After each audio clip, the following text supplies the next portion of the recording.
Welcome, everyone, to iAfrica Media, the biggest media platform for all things eye care on the African continent. I'm Obi Malope, based in South Africa, and today is one of those special moments for Africa Media because we get to sit down with a young, dynamic leader who's pushing boundaries in the most unique way ever, who is not sitting back and waiting for things to calm down. They are taking the bull by the horn and they're stepping out of their comfort zones to pursue their passion, their dreams. And of course, I'm talking to the awesome Daina Govender. How are you today? I'm good, Obi. How are you doing? I'm very well, thank you. I saw your post the other day that you started an optometry practice, and I was like, wow. People are still doing that in 2021 in the midst of a pandemic influenced working environment, in the midst of uncertain economic environment that we are all in. And yet you decided that this was the perfect time for you to start your own optometry practice. Before we even get to that, there's a lot of people who are tuning in right now who are going to be watching this from Kenya, Zambia, Ghana, Nigeria, Burkina Faso, Zimbabwe, Namibia, Botswana, and so forth, who are like, you know what, I'm young, I'm working for a particular group, but I'm passionate about starting my own journey. So how did your journey come about in optometry? When did you qualify? How did you end up becoming an optometrist? Let's take it back from that point of view.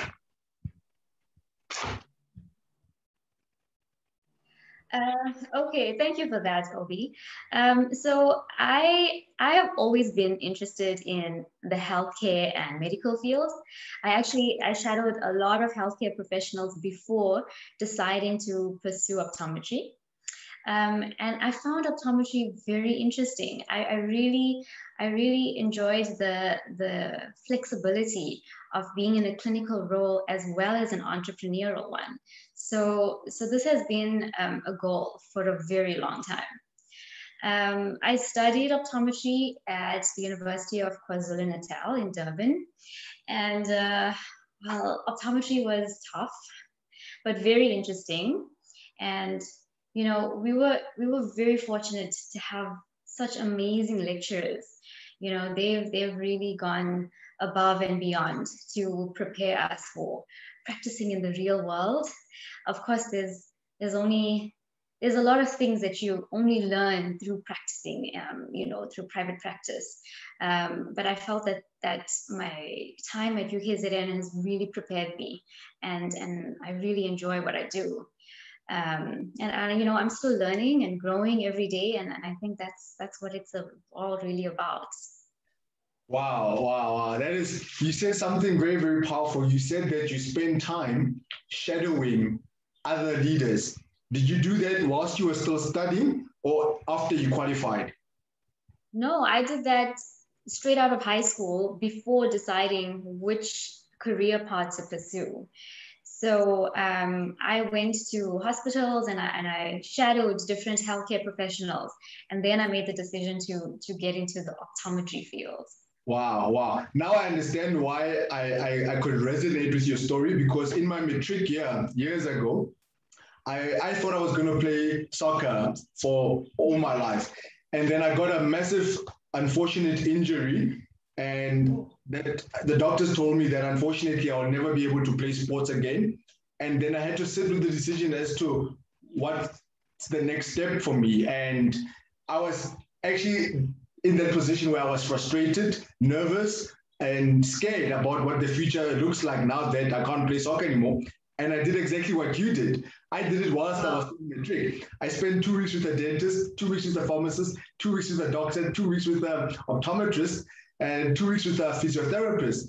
And after spending time with each and every one of these individuals, the one that resonated with me the most was, funny enough, optometry, because I saw this individual having the flexibility of embracing different elements of optometry within his day-to-day business. There was the academic side, there was the clinical side, and like you mentioned, there was a strong entrepreneurial side, whereas the other ones, they were not in that type of setting. So I wish more and more young people before they make the jump of going into a particular field, they will actually shadow someone and do exactly what you did, because it gives you perspective in terms of, is this something that you could see yourself doing for 10, 15 years, 10, 20 years? So what you did was actually quite phenomenal. Yes, no, definitely. It helps me so much. It helps me gain so much insight as to what happens on a daily basis in the different fields. And it really helps you decide where you see yourself in 10 years. Wow. Wow. You mentioned as well in your introduction that you got massive support from the academic team at UKZN. I've met a lot of the lecturers there, phenomenal individuals. But you also then highlighted that there are certain things that unfortunately we get to learn once you're already in practice. In your opinion, what are some of the things, and I know this is probably an impromptu question, but what are some of the things that you feel can be done differently at an academic level? What can be introduced earlier for optometrists to have access to whilst they're still studying, so that the time they qualify, they're in a better position to make the necessary decisions pertaining to their career, their business ventures, and so forth? What do you think we can start doing differently at an academic institutions or level? You know, at an academic level, we spend a lot of time in our clinic, our clinic based at the university. Yes. And we spend a lot of time in the public sector. So in all the hospitals in and around Durban. And if you look at working in the public sector versus working in a private practice, the level of service that people expect is so far apart. So we definitely got so much of exposure in terms of different pathological conditions and, pediatrics and BV. But we unfortunately haven't been exposed to the private sector while in university. So I think the program at UKZN was amazing. Everything that we've been exposed to really benefited us. But if we could just get a little more exposure into the private sector, because a large number of optometrists do move into the private sector. It's very difficult to stay in the public sector. So if we could just get a little more exposure to the private sector and what's expected of us, that would definitely help. I hear you. And I'm actually challenging the young optometrists who are busy studying, or future optometrists, to also not put a reliance on the academic program itself. School holidays, weekends, I think a lot of young optometrists don't take advantage of going out of their comfort zone to say, you know what, I'm only here for 4 years. During this time, let me make the necessary sacrifices and go and spend time with this optometrist on Saturdays. On school holidays, I know I've got all this pressure from an academic side of things that I have to study all the time, but whenever there's a gap, let me go look at what does a pediatric optometrist specialize in on a day-to-day basis in practice. A person who does a lot of contact lenses, what do they do actually in practice on a more regular basis? So that the students themselves actually need to go out of their way to sort of like put pressure, firstly, on the academic institutions for that exposure. But secondly, they themselves need to go and find those optometrists that they can, or optometry practices that they can spend enough time in exposing themselves. Because I believe that if we can have that business acumen well sort of like taught, yes. all students, second year, third year, final year, we're going to finish those academic programs on a whole nother level compared to the previous generations that had to figure it out only when they got into practice. So that's something that I believe needs to change very soon. Absolutely. Now, I wanted to ask you, in you starting your practice, when you started working, what type of optometry practices were you working in? Were you in private optometry practices or franchise or buying group type of practices? And how was that experience? And what did you learn from it that resulted in you then deciding you're going to open up your own independent optometry practice as opposed to going into a group? So I've worked for all of them. I've worked for independent practices, I've worked for groups as well as franchises. And I mean, the baseline is all the same.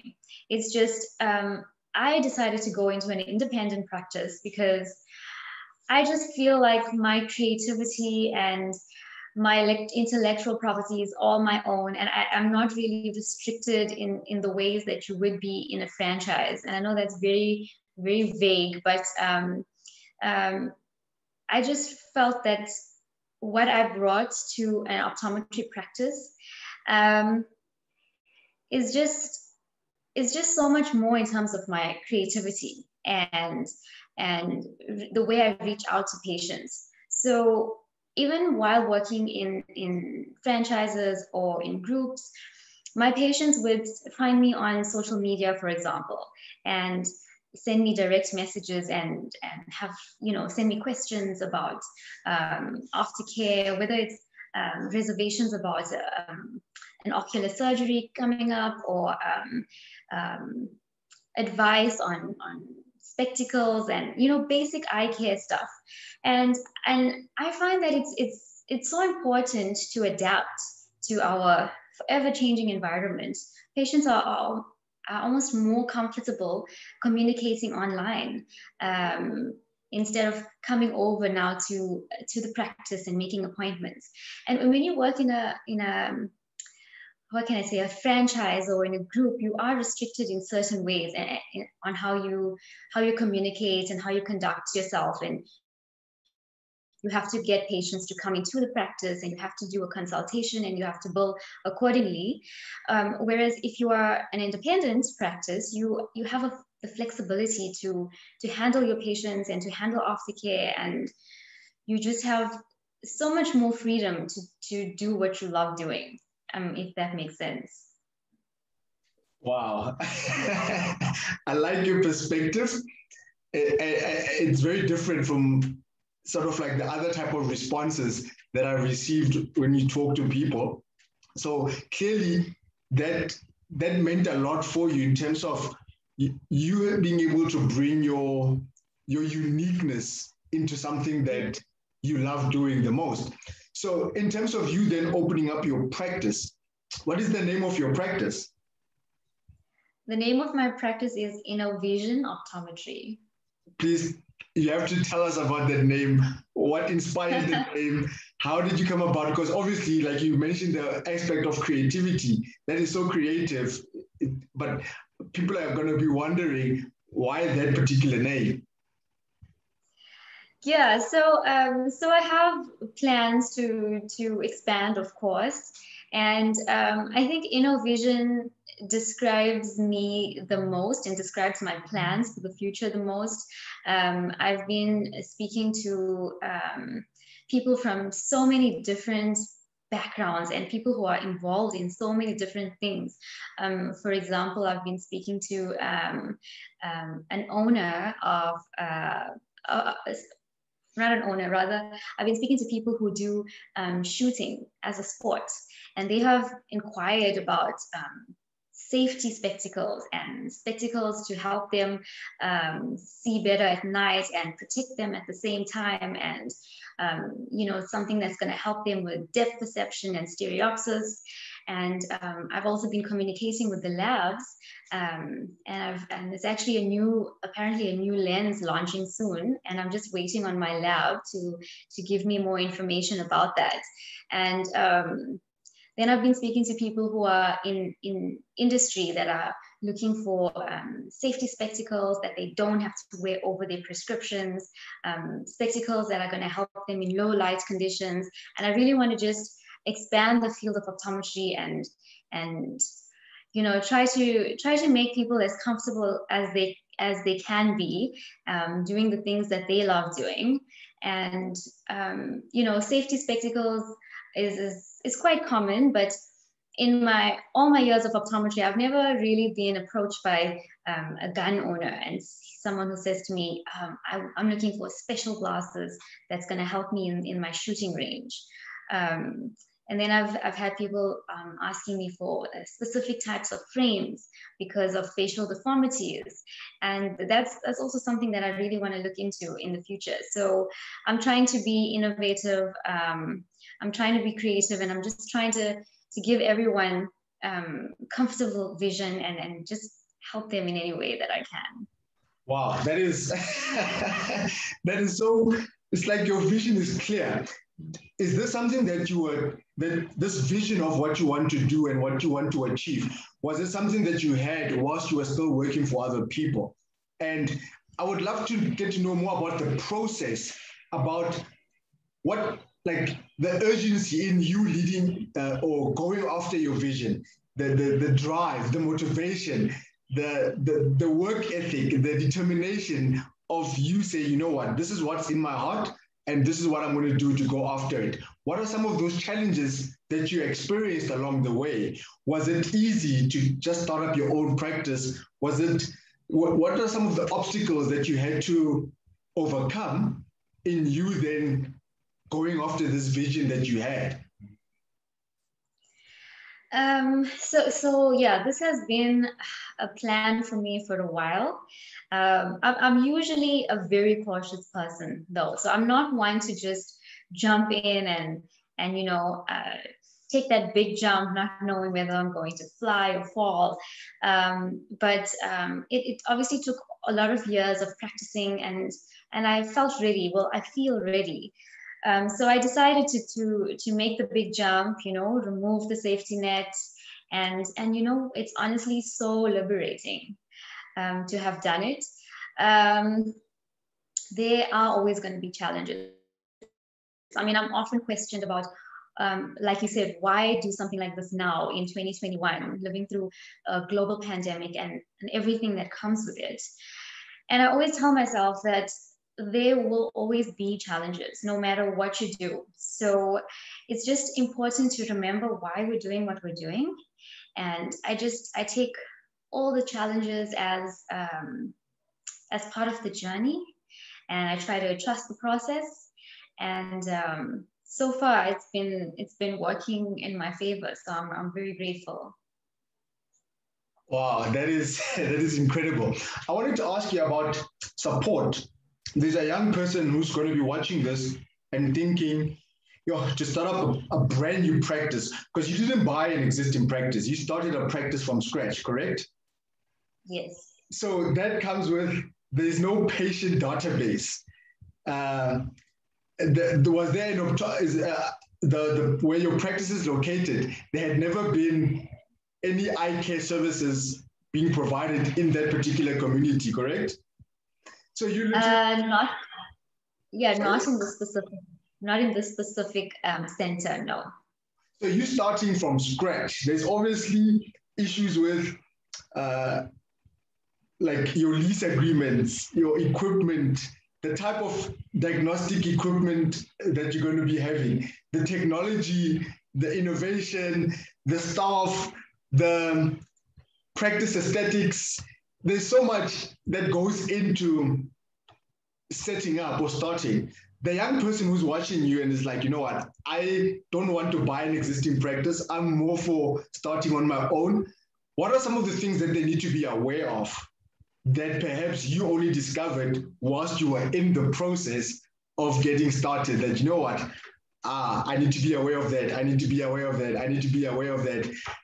How did you go about establishing or sort of like overcoming those different elements that are involved in practice startup? So I discovered this little place. This is actually a medical center, and it's funny that it has every single healthcare professional except an optometrist. So I stumbled upon this place, and this place is located in the heart of Ballito, and Ballito is this beautiful little town by the sea. And I just approached the owner of the building and told him that I'm interested in moving in here, and he was so pleased with the idea. And he said, let's do it. How soon can you come in? So I moved in, and I think the important thing about opening a practice is location. You have to be in a very accessible location, especially now. I've got a hospital across the road. I've got malls that are just down the road from me, and there are tons of optometrists there. But I think the important thing to remember is eye care is a necessity. I mean, everywhere you go, you're going to have people that need eye care. And I don't want to infringe too much on the optometrists in the malls, but I find that people are so comfortable coming here because it's just more accessible. And with all the stuff going on with COVID, people don't want to go out, and they don't want to move, and they don't want to leave their homes. So the advice that I would give is that your online presence needs to be so big. Yes, it's important to find a practice, a place to consult, because that's where we do our refractions. But what I found here is that I've had so many people reaching out to me online. I was actually so surprised by how quickly the page has grown. So I've had people questioning me about basic eye care and eye strain, and a lot of people just put off eye care because it's not that bad, or it's just a bit of eye strain, and they feel like they can live with it a little longer, and eye care tends to be neglected. So no matter where you go, just make sure that your online presence is strong, and you just need to be able to connect with people, with every single person that you interact with, whether it's someone that's coming into your practice or someone that's sending you a direct message online. Just give everyone that personalized touch, and treat them as if you would treat them as if they are in your chair, and it really goes a long way. And I've been so fortunate to meet so many people that have contacted me online. So that's the important thing to remember. Wow. You're touching on such an important element of personal care, and COVID came. I see COVID as an opportunity, actually, for the eye care industry. I don't see it as a hindrance, because more and more people are spending time in front of computers or digital devices as a whole. So we should actually be in a situation where we say, I'm seeing so many people coming into my practice because they're experiencing eye problems. And when you mention the element of online, it makes me realize that we don't have enough optometrists taking advantage of the online platforms, because now we should be educating our patients more than ever. You should be telling them about so many elements or aspects of their eyes based on what they are exposed to right now. And people are literally looking for information. And I believe that as optometrists, if you're going to open up a practice right now, if you're not going to be having a strong online presence where you're educating and connecting with your patients the way you have alluded to, you're going to be missing out on a whole amount of opportunity of actually establishing a practice that will be a basic need for people in that particular community. So that is very, very impressive that you've got that awareness that you cannot rely on traditional way of doing things. You have to think outside the box. You have to be innovative. You have to be creative and use all the different aspects that you possibly can in getting that patient into your examination room.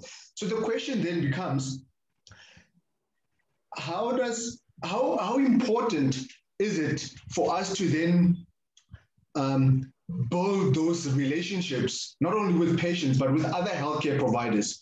Do you go about building those relationships? Because I believe that's where you'll get your referrals from, the dentists, the physiotherapists, and so forth. Do you build those relationships, or is this something that you're not really going out of your way to do? No, definitely. I think it's very important to build relationships with the healthcare practitioners around you. Just introducing yourself and letting people know that you're here. I've done it. I've gone to the dentist. I've gone to the ophthalmologist in the area, and I've only gotten positive responses. Everyone is so pleased to have someone, in the vicinity that they can refer their patients to. So building relationships is so important. And, you know, we tend to also draw a lot of inspiration from each other. We learn from each other. We don't hesitate to pick up the phone and call the ophthalmologist to say, I've got a patient with this case, and, you know, what's your take on this, and what do you think? And it's such a comfortable environment to practice in. It's quite amazing. Wow. In your particular practice, do you have any particular interests from a clinical point of view? That, because I know earlier on you mentioned the type of questions and just people were asking you pertaining to safety and vision. But is there any other interest that you have, particularly when it comes to the clinical services that you provide in your practice? So yeah, so in my previous roles, I was doing well, it was mostly a general clinic, but I was doing a lot of the pediatrics, and I was doing a lot of contact lenses and hard lenses, which was very prevalent there. I've literally been open for 4 weeks now, so I'm still gaining perspective on what type of patients we are going to get in this area.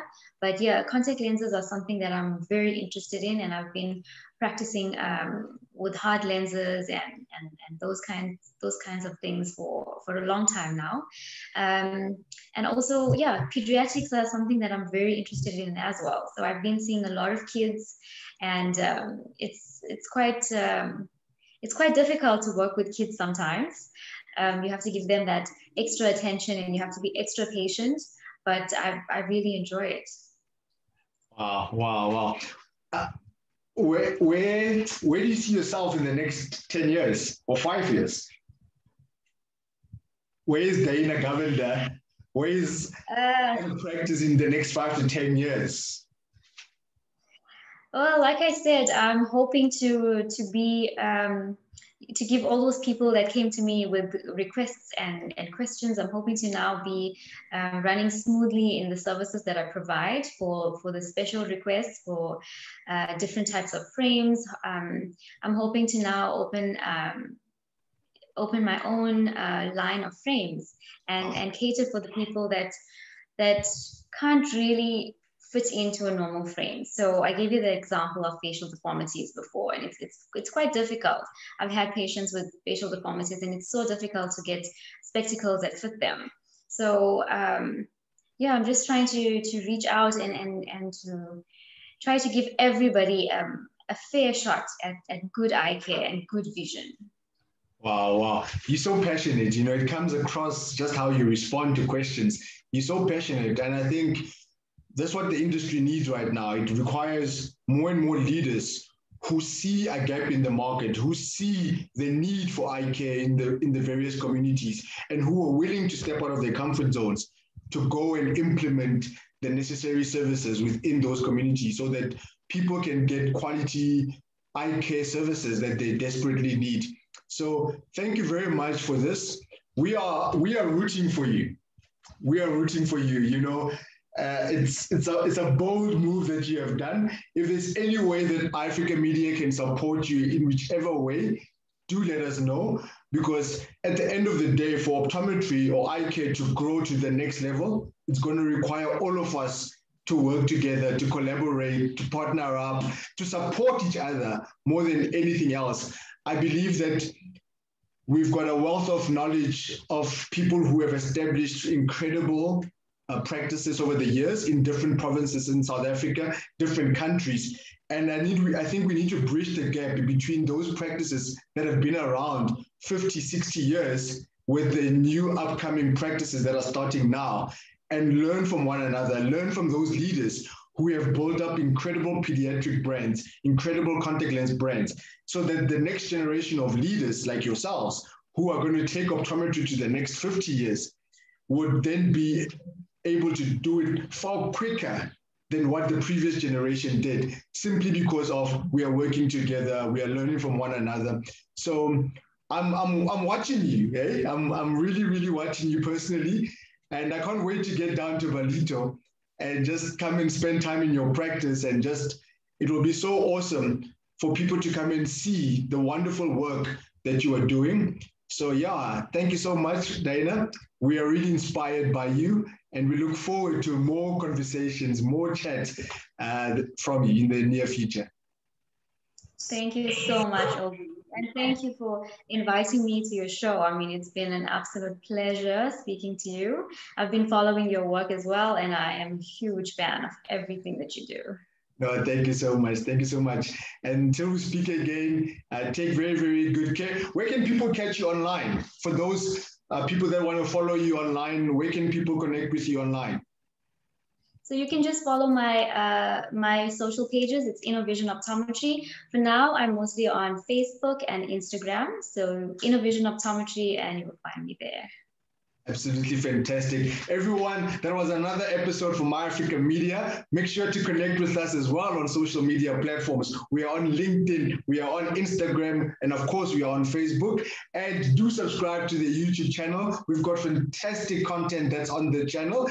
And if you want to connect with us in terms of just staying up to date with the latest information, podcasts, articles, and all these amazing interviews from amazing leaders such as Daina Govender herself, do check out our website, www.africamedia.com, and we look forward to coming into your optometric practice, visiting your country, so that together we can take eye care on the African continent to a whole nother level. Till we speak again, till we see each other again soon, take care, everybody.